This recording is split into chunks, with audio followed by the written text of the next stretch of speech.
All right, so we're moving ahead with these, and I'm going to kind of go at this in a different direction. We can continue to find common denominators and then cross multiply. That will certainly always work. However, I'm going to kind of approach this with another mentality, which is if we find a common denominator of everything, then we can multiply by that common denominator and basically clear all of them, as long as not just within a side, but as long as every single thing has the same denominator. In this case, problem number one, we would recognize that they don't. However, we are a short step away from it. If we multiply by negative 1 over negative 1, so basically we're going to negate the top and the bottom, that would make this negative 1 plus x, which is the same thing as x minus 1. So if we do that negative on the bottom, we also have to do the negative on the top, and that is the tool that I'm going to start to use whenever we see that these things are reversed.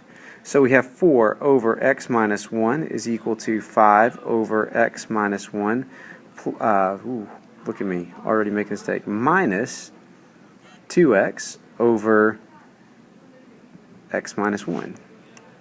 Now, since all of these have the same denominator, I'm going to multiply everything on both sides by x minus 1.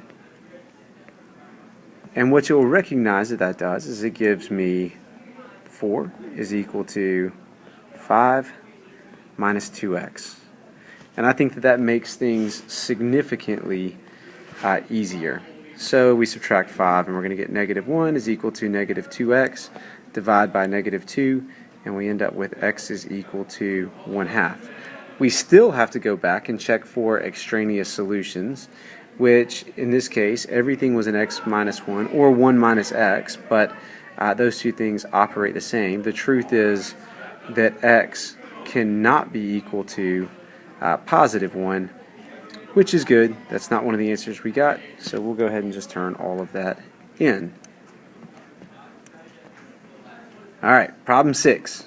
We are cranking along. We're getting to a place where these things really don't look alike at face value. So we have an x in our first term, x minus 1 in the denominator of our second term, and over here I'm just going to rewrite this as x times x minus 1. If we do that, we recognize that really we're not too far off. All we need to do is add an x to this term, and all we need to do is add an x minus 1 in this term, and we all have a common denominator for all of those.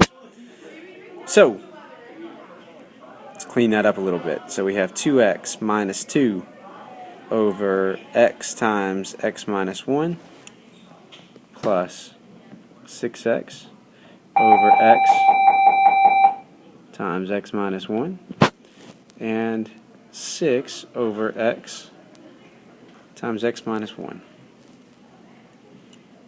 All of these have in common an x times x minus 1. I guess as I write this, it doesn't really matter which side I write it on. But that's going to cancel the denominator, and I'm going to be left with 2x minus 2 plus 6x is equal to 6. So 8x is equal to 8. X is equal to 1. Let's check back for extraneous solutions. As we look at this, all of these have the same. That means that x cannot be equal to 0, and x cannot be equal to 1.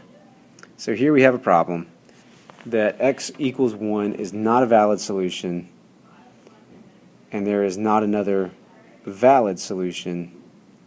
So our answer would be no solution due to the conflict between those two.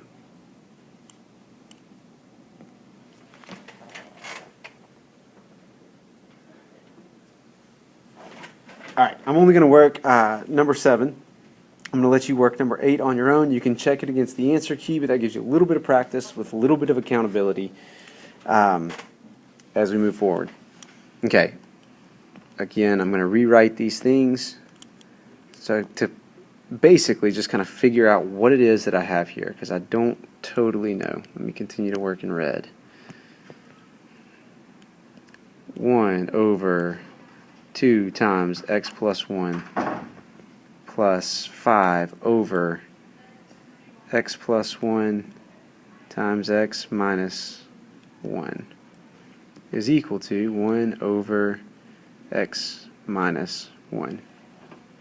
So there are three things that are going on here. In order for us to have a common denominator for all of them, they each need a 2, they each need an x plus 1, and they each need an x minus 1.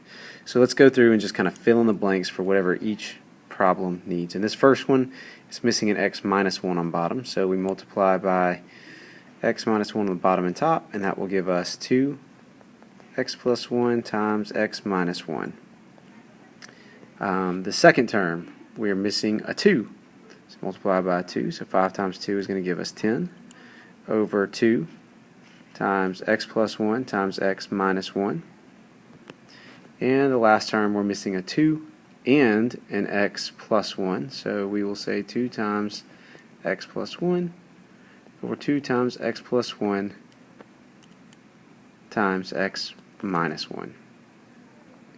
All the denominators are the same, so we can multiply by denominator. That's what I'm just going to say.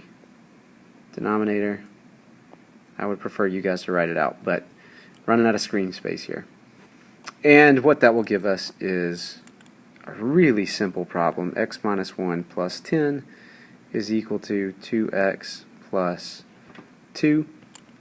Subtract our x to the right, so we get x is equal to 10 and negative 1 gives us 9, minus another 2 is going to give us 7.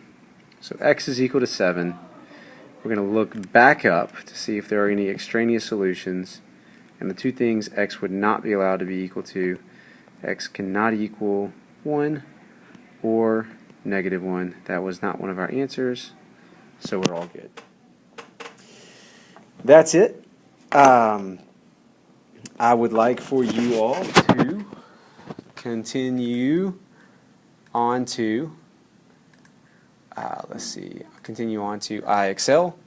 I'm solving rational equations with N7. So go ahead and work N7 on IXL, and we're going to do the same thing.